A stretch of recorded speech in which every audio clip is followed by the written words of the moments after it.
Imagine growing up in a house ruled by fear, abuse, and betrayal, only to discover that your father, after decades of torment, cheats on your mother and lies to everyone.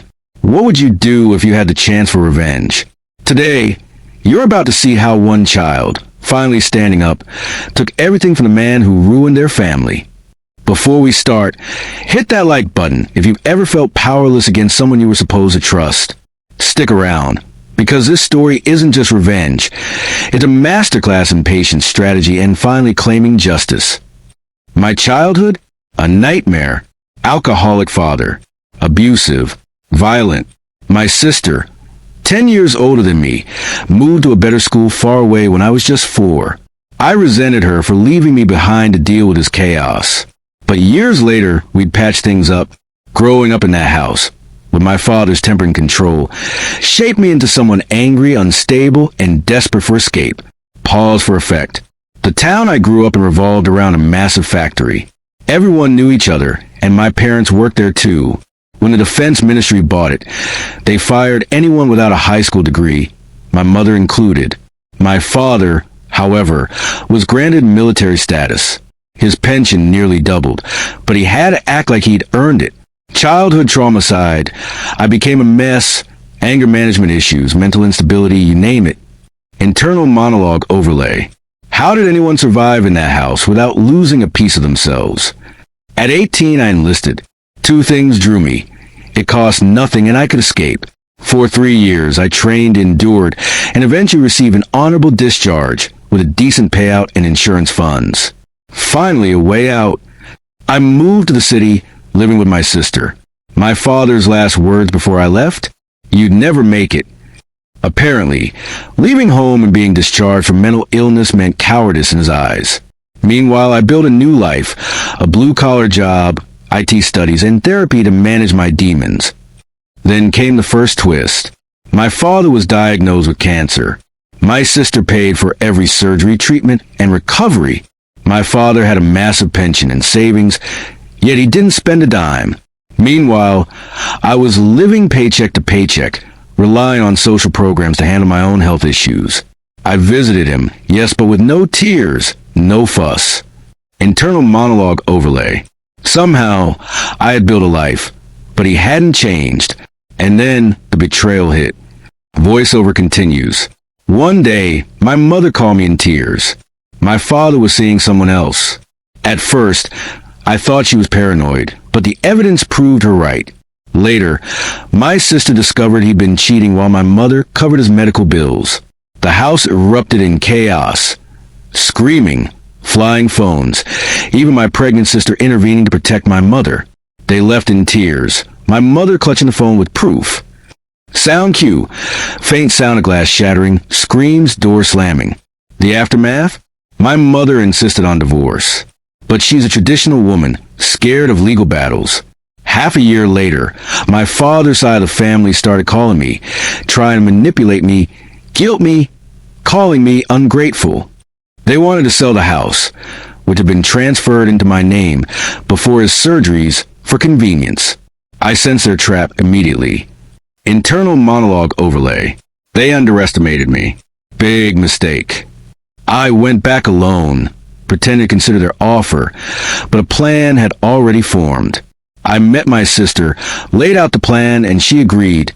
Between us, my mother and a lawyer, we had leverage.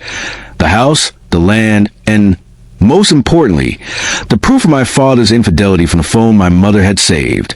Internal monologue overlay. Finally, the scales might tip. Finally, justice could be mine.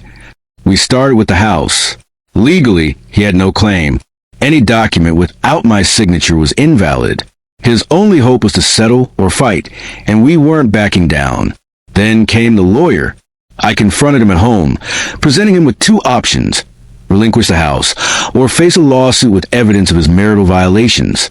Predictably, he went ballistic, screaming, name-calling, stomping feet. Dialogue snippets. Father, you'll never get away with this. Me, I already have a law on my side. At the first hearing, he tried every trick. Lies, manipulation, even involving relatives to pressure us. The judge suggested settling. We declined. Another hearing came, less friendly. He finally relented. He would give up any claim to the house and divorce my mother. Victory, legally at least, was ours. But we weren't done. My sister compiled receipts for all the medical treatments she had paid. We filed a small claims case. Though unethical in traditional Vietnamese culture, we didn't care. Bailiff seizes assets. Furniture, electronics, luxury items, all bought with my sister's money. The law enforced what we knew morally, that his reckless cheating and abuse had consequences. Internal monologue overlay. This isn't about money. It's about proving that his actions have a price. Voiceover continues. The final tally? 70% of his savings gone, stripped of his pension rank, and publicly humiliated. His mistress left him. He's now a shadow in the house he thought he owned. My aunt, who tried to harass my sister, faced her own reckoning.